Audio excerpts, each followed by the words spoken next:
కీర్తన సంఖ్య 9. ఈ కీర్తనలో 20 వచనాలున్నాయి.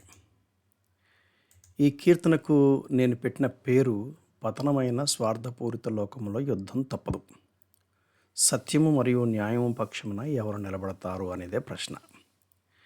ఈ కీర్తనను 4 భాగాలుగా విడగొట్టడం జరిగింది. మొదటి 2 వచనాలకి పెట్టిన పేరేంటంటే, యుద్ధంలో విజయం సాధించుటకు యెహోవా దావీదు పక్షం వహించినందున ఆయనకు కృతజ్ఞతాస్తుతులు చెల్లించుచున్నాడు. నా పూర్ణ హృదయంతో నేను యెహోవాను స్తుతించెదను. యెహోవా నీ అద్భుత కార్యములన్నిటినీ నేను వివరించెదను. మహోన్నతుడా, నేను నిన్ను గూర్చి సంతోషించి హర్షించుచున్నాను. నీ నామమును కీర్తించెదను. దావీదుకి అర్థమైన ఒక సత్యం ఏంటంటే, దావీదు తన సొంత శక్తితో శత్రువులను జయించగలిగిన సామర్థ్యం లేదు. అంచేత దేవుని ఆశ్రయించాడు. దేవుని శక్తి సామర్థ్యాల చేత, దేవుని కృపచేత యుద్ధాన్ని జయించాడు. ఈ కీర్తన యొక్క నేపథ్యం, ఎవరిపై యుద్ధాన్ని చేసి యుద్ధంలో విజయం సాధించాడు అనే వివరణ మనకు లేదు. బైబిల్ పండితులు ఎక్కడ ఎవరు దాని గురించి ప్రస్తావించలేదు.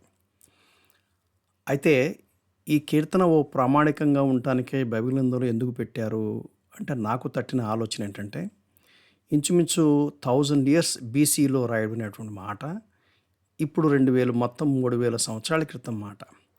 ఎందుకు రాశారు అంటే, అప్పుడు యుద్ధాలు ఉన్నాయి, ఇప్పుడు యుద్ధాలు ఉన్నాయి. అప్పుడు బౌద్ధికంగా దావీదు యుద్ధం చేశాడు. ఇప్పుడు మనం బౌద్ధికంగా చేయక్కర్లే, ఆధ్యాత్మికంగా యుద్ధం చేస్తాం. బైబిల్ పండితులు అంటారు, బైబిల్ని జాగ్రత్తగా పరిశీలిస్తే మనకు అర్థమవుతుంది.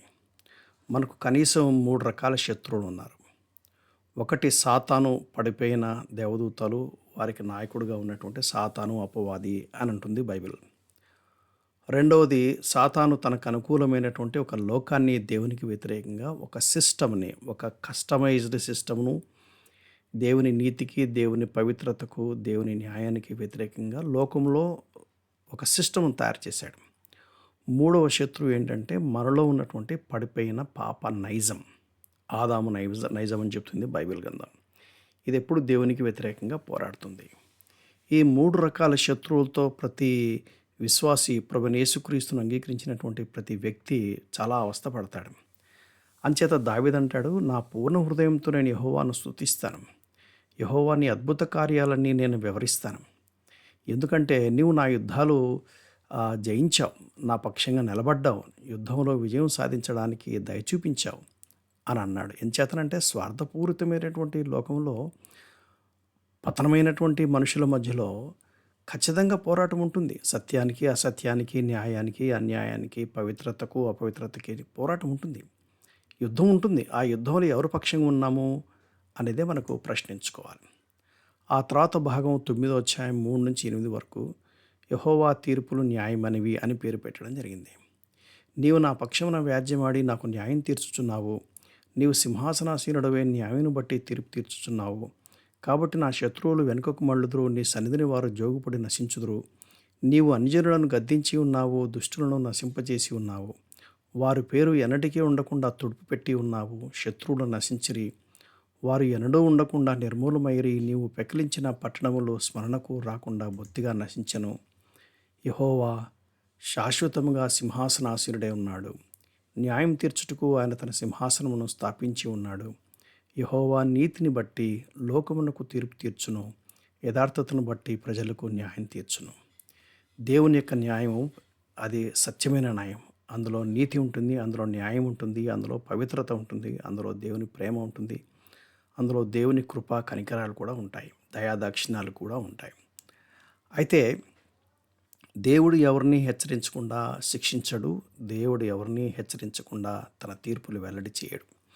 అయితే దేవుని తీర్పులు వెల్లడి చేసిన తర్వాత కూడా దేవునికి వ్యతిరేకంగా, దేవుని సత్యానికి వ్యతిరేకంగా పాపం చేసినప్పుడు ఖచ్చితంగా దేవుడు న్యాయం తీరుస్తాడు. ఆ సందర్భంలో పాపం చేసిన వారికి వారు చేసిన పాపానికి తగిన ఫలితం కలుగుతుంది. అలాగే నీతిగా జీవించిన వారికి నీతికి తగిన ఫలితం కలుగుతుంది. ఆ తర్వాత భాగం 9-12 వచనం వరకు, యెహోవాను ఆశ్రయించిన వారిని ఆయన ఆదరించి కాపాడును. నలిగిన వారికి తాను మహాదుర్గమగును. ఆపత్కాలంలో వారికి మహాదుర్గమగును. యెహోవా, నిన్ను ఆశ్రయించు వారిని నీవు విడిచిపెట్టువాడు కావు. కావున నీ నామం ఎరిగిన వారు నిన్ను నమ్ముకుందురు.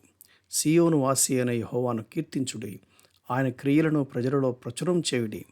ఆయన రక్తాపరాధమును గూర్చి విచారణ చేయనప్పుడు బాధపరచబడు వారిని జ్ఞాపకం చేసుకును, వారి మొరను ఆయన మరువడు. దావీదు తన అనుభవంలో చెప్తున్నటువంటి మాట. ఎవరైతే ఆయన్ని ఆశ్రయిస్తారో, ఎవరైతే ఆయన్ని నమ్ముకుంటారో, ఎవరైతే ఆ దేవుని యొక్క మహాశక్తిని ఆశ్రయిస్తారో, దేవుడు వారికి దుర్గంగా ఉంటాడు. ఎటువంటి శ్రమలొచ్చినా, ఇబ్బందులొచ్చినా, అవమానం వచ్చినా దేవుడు వారిని కాపాడతాడు, ఆదరిస్తాడు అనే సత్యం మనకు అర్థమవుతుంది. ఆ తర్వాత భాగం 13వ వచనం నుండి 20వ వచనం వరకు దావీదు ప్రార్థన చేస్తాడు. నేను నీ కీర్తి అంతటిని ప్రసిద్ధి చేయుచు సియోను కుమార్తె గుమ్మములలో నీ రక్షణను బట్టి హర్షించుచున్నట్లు, యెహోవా నన్ను కరుణించుము, మరణ ద్వారమున ప్రవేశించకుండా నన్ను ఉద్ధరించువాడా, నన్ను ద్వేషించువారు నాకు కలుగజేయు బాధను చూడు. తాము త్రవ్విన గుంటలో జనములు మునిగిపోయిరి, తాము ఒడ్డిన వలలో వారి కాలు చిక్కుబడి ఉన్నది. యెహోవా ప్రత్యక్షమాయెను, ఆయన తీర్పు తీర్చి ఉన్నాడు. దుష్టులు తాము చేసుకున్న దానిలో చిక్కి ఉన్నారు. దుష్టులను దేవుని మరచు జనులందరూ పాతాళమునకు దిగిపోదురు. దరిద్రులు నిత్యము మరోబడుదురు. బాధపడు వారి నిరీక్షణాస్పదం ఎన్నటికీ నశించదు. యెహోవా లెమ్ము, నరులు ప్రబలకపోవుదురుగాక, నీ సన్నిధిని జనములు తీర్పు పొందుదురుగాక. యెహోవా వారిని భయపట్టుము, తాము నరమాత్రము అనే జనులు తెలుసుకుందురుగాక.